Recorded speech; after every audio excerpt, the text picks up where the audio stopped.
country. Very distinguished guests, ladies and gentlemen. Please joining us all the way from Sweden is Mr. Joshua Idiong.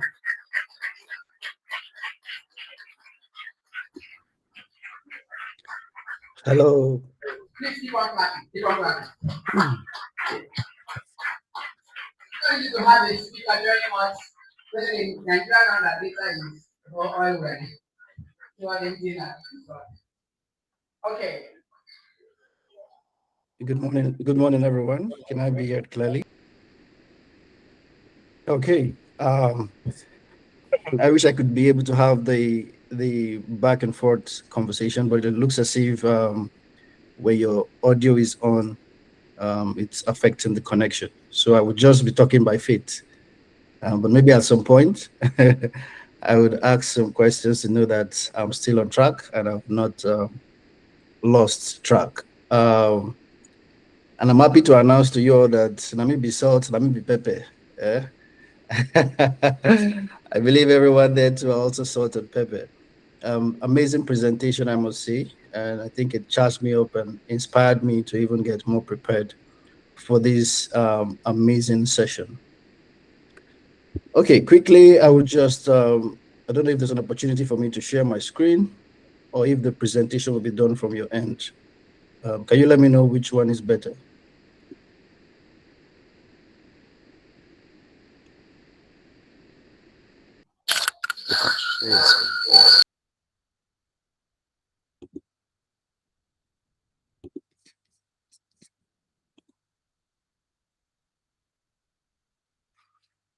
Okay. Um, I was told to talk about the topic, the wealth within you. Very amazing topic, very interesting topic. When the convener reached out to me, I was like, this is a timely topic in a time like this. Very essential for our economy, very essential for youth development, and very essential for what we need to be able to move a step forward from where we are. But first of all, I'll start by introducing myself. So who am I? Joshua Idiong. Um, Originally from Nigeria, and it's Maple precisely in terms of local government. And I've spent a good amount of my years living in Nigeria, right? Up to when I clocked, I think maybe 29 years old, right? I was in Nigeria all through that period. And so I understand the challenges, I understand the situations, I understand the opportunities that are bound in Nigeria. I grew up in a family of five. I lost my mom at the age of 8. And I grew up with a dad that was very strict and very disciplined, right? I faced different challenges. There were times when my dad could not pay my fees. I had to stay at home for a full time without going to school. There were times when it was difficult to have lunch, to eat, and all of that. I'm sharing this not to glamorize suffering, but to show you that there is wealth inside of you, right? And what you need to transform your story to change your situation is locked inside of you. Moving from there in 2015, I started my first business in palm oil processing. I moved from them to build my business alongside building a side also using my passion to train other entrepreneurs. Right. I love to talk. I love to have conversations. And I discovered that I was blessed with new ideas. And that made me to move into consulting. Beyond that, I built my consulting business from charging $200 from clients to charging up to $1,000 in one consulting session. It shows you the possibilities of the value inside of you. I moved from there to build a business in agri-technology palm shops, still connected to my passion of agriculture. And I built a business that I could use technology to change the way things are done within agribusiness. Moving on, I went to my master's in Sweden, all through a fully funded scholarship. I was not paid through my business. And all I shared why that made me get that scholarship was me sharing still my passion, my skills, and using the things I've done to get that opportunity. Today, I run a business in Sweden within the construction industry. And they'll ask me, how did you move from agriculture to construction? I have a training within sustainability and quality. And then I discovered that over here, there was more money in the construction industry. So I focused in an industry that could pay me more for my skill and talent. When I go in detail in this conversation, you would understand how my story connects to what I'll be sharing with you and the lessons you can get from it. Right? So just stay with me.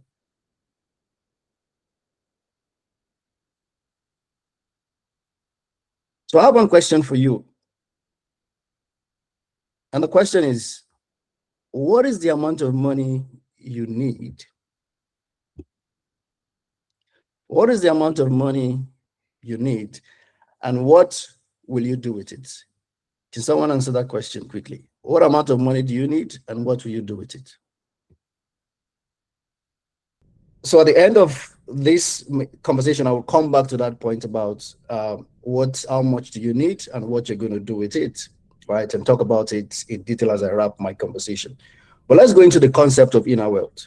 What's the concept of inner wealth, right? What does it mean that wealth resides inside of you, right? Most of the people convert invisible assets into visible wealth.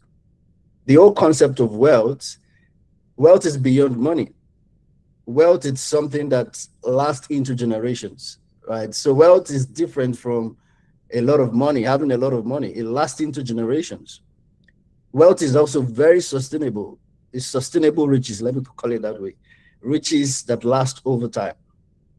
And one of the ways to move inner wealth is that it must come from within and it must offer some level of value. And things you can connect with inner wealth, because I was going to talk about how do you use your passion, your interest, your skills, and your energy to build your inner wealth. We all know what passion is. Is that thing that makes you excited, that thing that can keep you engaged, right? Your interest is that thing that gets your attention. And your skills is that thing that you've developed to a level that whenever they think of that thing, your name can come first in the room, right? Or come first in the class, right? Or whenever people want that thing to be done, you have that confidence that you can deliver it with a level of excellence. That's when you know you've developed a skill. So the concept of inner wealth means that this is not talking about an inheritance.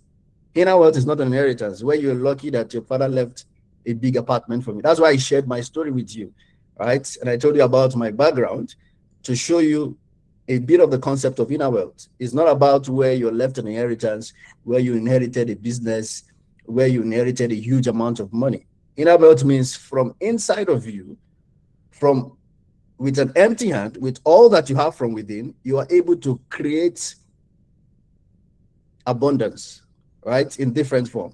You're able to create abundance in terms of value. You're able to create abundance in terms of of um, of um, of recognition. You're able to create abundance in terms of money or riches, right? That's the concept of inner wealth. But then what are financial assets?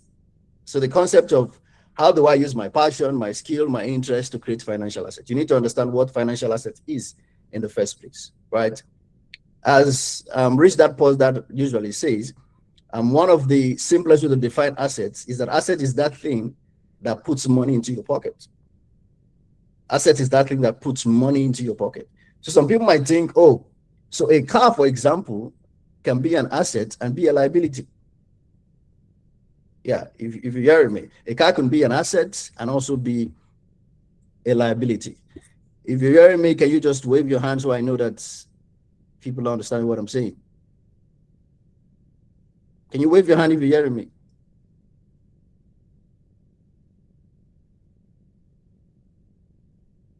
Okay.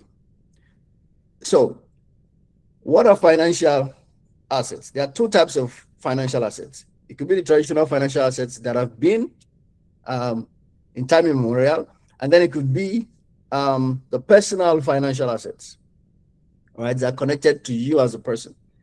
So traditional financial assets are mostly stocks, bonds, real estate, business, or savings. Those could be categorized as assets, right? And for example, stocks is when you invest in a company. So you now very soon Dangote is going to be listing his refinery and is giving every Nigerian an opportunity to own a share in Dangote refinery, right? You can decide to buy some part of that shares, and that is stocks. Bonds is the money you lease to the government. So I remember back in 2016, I bought my first federal government bonds.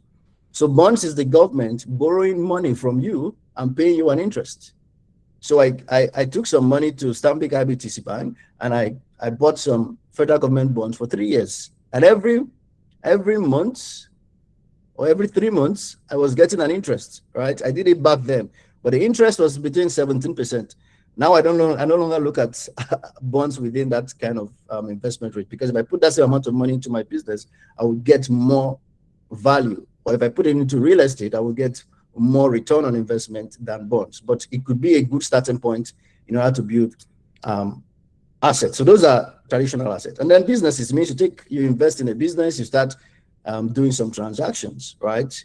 Or you do the lowest form of assets, which is the weakest form of asset, which is what most students do, most young people do, just to save money. But you don't need to stop there, because when you save money, you're paid about 1% interest, for example, right? And which is very low. You could take that savings and put into a higher level of assets. But then personal assets is your knowledge. So I could tell you about a story of a woman who made so much money, millions of dollars, by telling people what she did to cure ringworm on the head of her child. So a lot of you might know ringworm. So it's round and it comes a lot in children's head and all of that.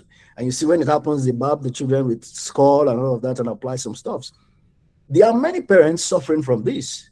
And so when this woman was able to find a simple formula, a simple herbal way, or a simple applying some simple ingredients, she was able to help her son get rid of ringworm. And then she took that knowledge, she packaged it into a digital asset, into an ebook, and she started selling it online. And she made millions of money, millions of dollars. I was talking about personal financial assets, and I was talking about how you can sell your knowledge, right? And then it could be your skills. That's another thing that is very important. So your skills is that thing you know how to do very well. You can start iterating around it and begin to teach people how to get that same skill. Or at the same time, you can actually use that skill to solve certain problems, right? And then another one is your network. So, for example, I've seen a lady on Instagram that visited China, and then she had the contact of so many suppliers in China. And she came back to Nigeria and started selling that contact to people. So people that wanted to order some certain kind of products, she was selling those contacts to them at a fee, at a cost. So you can actually make money from the people you know, like by the virtue of the people you know. You can give people access, right, by virtue of your network. They want to be part of your network. It could also be a community, right? It could also be a community. So, for example, Leadership Clinic, you've created a community of young people, maybe up to 10,000 young people. That's a community. That's your network. You can sell that network, access to that network, to businesses that want to access those kind of people. So those could be an asset. So you don't need money. All you need sometimes might be influence, might be likability. Maybe in your class, people like you, or you have access to visit some kind of conferences, and you're able to get some network. The question you should ask yourself is, how can I use that network? It could be your reputation. I remember back then, someone reached out to me and he wanted me to be a part of a business. And the essence why he wanted me to be a part of a business was just because of my reputation, was just because of how people perceive. Thank you very much for the entertainment and the conversation. Quite interesting. Okay, and I will not dwell so much in passion anymore, because I've seen a lot of people have shared their passion. They are able to understand what is their passion. They are able to know that passion is about what they enjoy doing, what problems they like to solve naturally, what thing they can engage in for hours, and what activities they can do and lose track of time, right? So like for the lady that mentioned that she's passionate about mathematics, there are quite a lot of, I'll tell you about, like, because this is where a lot of people miss it. Passion will not pay you. Passion will not pay you.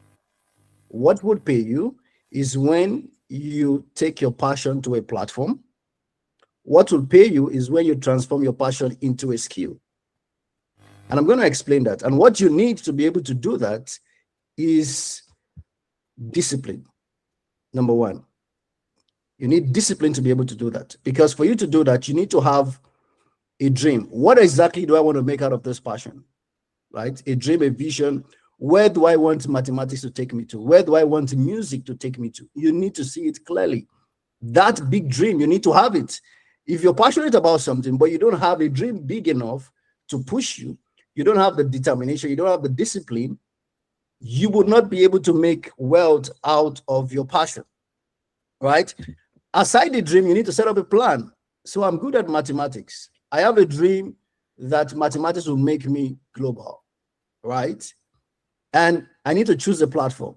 You could either choose a platform where you begin to teach um, Helite kids or kids of billionaires how to solve problems, or you can actually connect mathematics to real world problems, right? I know when I did what we call differential equation back then in school, you talk about changing x versus changing y. That mathematics has real life application, right? Which means if this changes over time, what would be the outcome? So your ability to say, okay, I don't want to stop at mathematics. I want to take mathematics and make sense out of it and connect it to real life problems and use it to change situations. Then I look for the right platform to sell it to. You need to have a plan. Or do I want to work with, do I want to be among those that send people to space? For you to send anyone to space, you need real good mathematicians, because if you miss the calculation, you're sending someone to hell or maybe to heaven, right? The person might not get to come back. So they need best mathematicians. And you need to ask yourself, how can this my skill make me be among those that do those calculations? There need to be a plan. Is it through a scholarship? Is it through a network? How will I get myself in that platform? There need to be a roadmap, right? Where would I start from and where will I end? And there need to be milestones. So milestones comes with dates in terms of, if I'm starting this date, right? So today I'm going to go for a training. I have a skill in talking, right? I'm going to register for a public speaking school. That's my first milestone. My second milestone, I'm going to look for a consulting topic to talk about, or a consulting area to specialize in. Second milestone. Third milestone, I'm going to create a platform on Teachable, right? Teachable is a platform where you can create trainings, audio trainings and video trainings and all of that. And you set a date. There need to be milestones that would help you achieve those dreams. So passion is not just enough to get you to where you want to get to. But then how do you developing your skills? So you've discovered your passion. How do you turn it into something that is of marketable value, right? People would only pay for skills. Market would only reward competency and not just potential, right? So you need to stop. You don't need to stop at the point of passion. You need to think about, how can I make my passion a high paying skill? I can be so passionate about sustainability. I want to save the world. I want to make sure that our environment is safe, right? But if I was not able to connect to the right skill that could pay me, like one of the ways I moved from just sustainability into the construction industry, I discovered that in the construction industry, I could increase my income times 5. What I was earning last year went by times 5 when I moved into a new industry, right? And then moving in that industry is not just enough, because, for example, people say, oh, you can be passionate about cooking, but you can decide to end up just being a cook in McDonald's or a cook in one restaurant. Yes, you're passionate. You are working with Madame Ekaite to serve food to clients, right? You're going there every day, but you're not going to build wealth, because being an employee will not make you wealthy. You need to think about, how am I going to move from just cooking with Madame Ekaite to having my own mobile food delivery, to offering what we call specialized food service. You need to think about creative ways. That is when that passion becomes a skill, becomes marketable value that would give you actual good income. The next thing is distributing your energy. This is where a lot of people fail when it comes to passion. So you're passionate about something, but you're targeting the wrong customers. You're doing it for the wrong people. Life is in stages, right? So you can start by, when I started public speaking, when I started consulting, I used to go to secondary schools to speak to secondary school students how to choose career. That was my first platform, and I did it for free, right? But let me tell you how that helped me. That helped me to master the act of public speaking, to master the act of communication. But over time, I knew these people could not pay me. I was the one using my money to pay transport to those schools to speak. If I'm to build wealth, I must take this energy I have, this passion I have, and channel it to high impact activities, right? And so one of the things I started doing, I started looking for clients that were outside of Nigeria that wanted to set up businesses in Nigeria, and I started consulting for them. My first client was from Australia, and he wanted to set up a factory, and I consulted for him, and I did all the business consulting and all of that, and I got high value payment from that service. So one of the things some of us might need to do today is to sit back and have an evaluation. How am I distributing my energy? I love the 80-20 rule, the 80-20 principle so much. It says that 80% of your results mostly come from 20% of your activities, right? And that's why data is important. Data is very, very important. So for example, even let's use simple example. You sell akara, you sell moi moi, and you sell beans. And every day you keep track of how much profit you make from the akara, how much profit you make from the moi moi, how much profit you make for the beans. Why you need to keep that data is that you want to know which of these products is giving me the most profit. If it is akara, you have no business to keep selling beans. Focus on the akara. So you now say, now I know that akara gives me the highest profit. I'm now going to take akara to another level, right?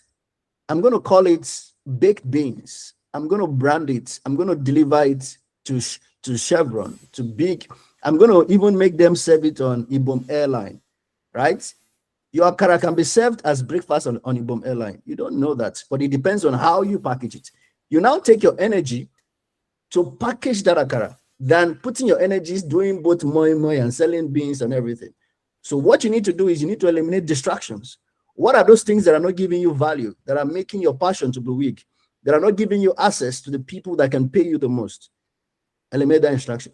Invest your energy where the value is the highest. Sometimes you might need to change location. Sometimes you might need to change location. And today, thank God for internet. Changing location must not be that you must travel out of Nigeria. It could be that you could find an online platform to sell your skills. So you've changed the location at where your skills is being sold. There are many children that are talented in singing, and they need a trainer that knows how to sing. So you must not release album. All you might need to do is just to look for people who can pay you well and begin to train them on how to develop their singing ability. Learn to say no to low priority tasks. A lot of you have dwelled so much, used your passion to serve people or to be in a place for too long that will not pay you so much. You need to know how to distribute that energy. So back to the question we had before. The point is still about the wealth within you. The greatest assets is already sitting inside of you, right? Time will fail me to be able to work with you on how step-by-step procedures on how to make the most of that asset, right? But back to the earlier question. Someone said he needed 4 million naira,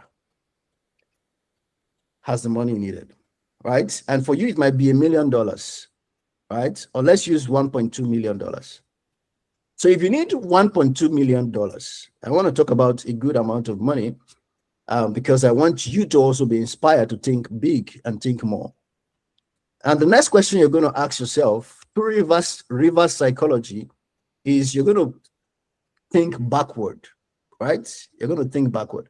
For me to get $1.2 million in a year, so I'm doing $1.2 million in a year. For me to get $1.2 million in a year, how much do I need to make per month? Can someone answer that question? Maybe the moderator with the mic.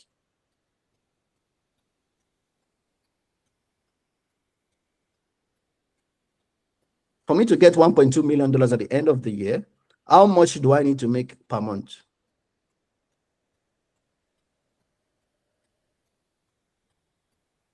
Someone with a mic, please answer the question if you can hear me.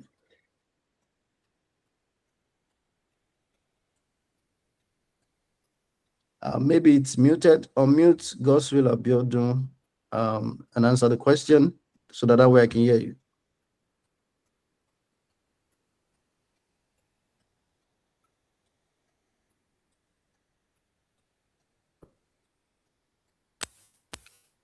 Okay, so people said 100. Thank you, Ini, for the conversation. People said $100,000. So you need $100,000 per month for you to get 1.2 at the end of the year, right? So we do another reverse psychology.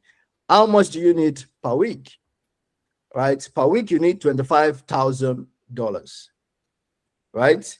How much do you need per day if you work 5 days in a week? You need $5,000, right? Per day. How much do you need if you work 5 hours in a day? Then you need to make $1,000 per hour, right? So you see a target of 1.2 million. I've broken it down to how much I need to make per hour. Why a lot of people have not been able to create wealth is because they're stuck with their passion. There's no dream.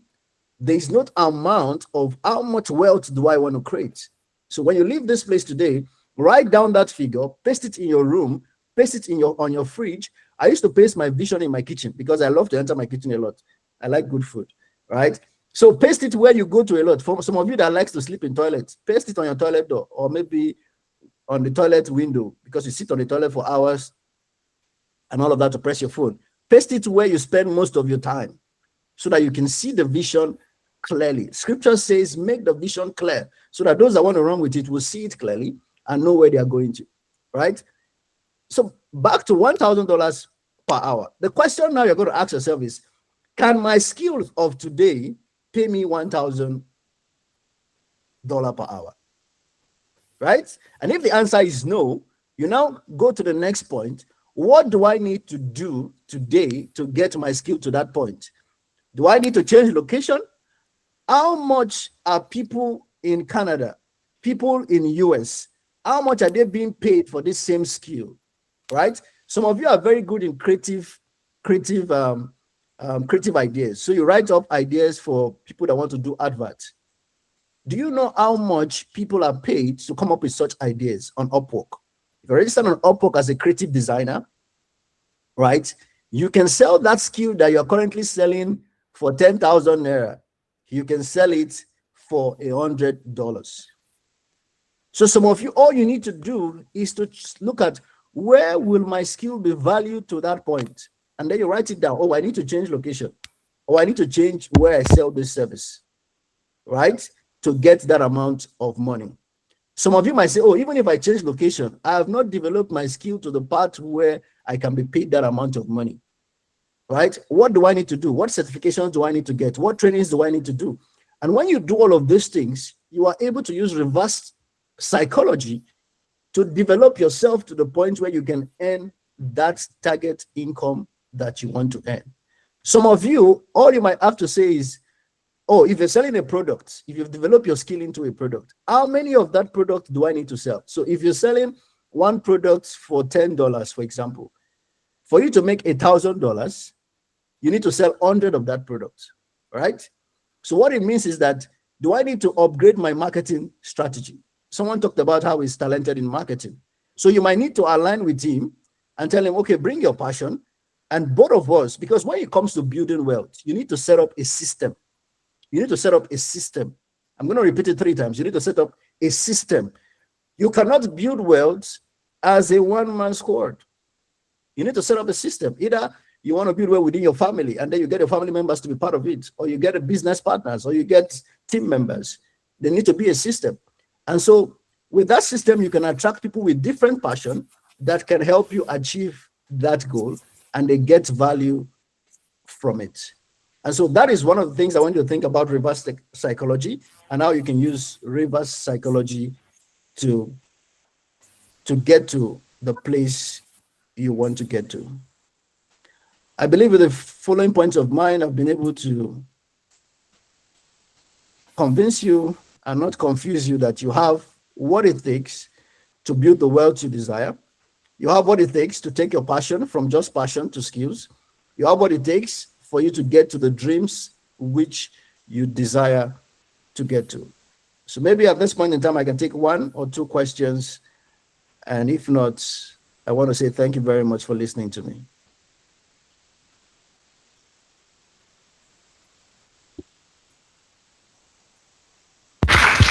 We can do better than that.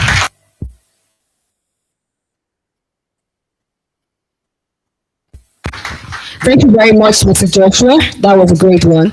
Please, before you go, sir, the convener, Mr. Nijime, the intentionally Nijime, wants to say, I cannot feel to you.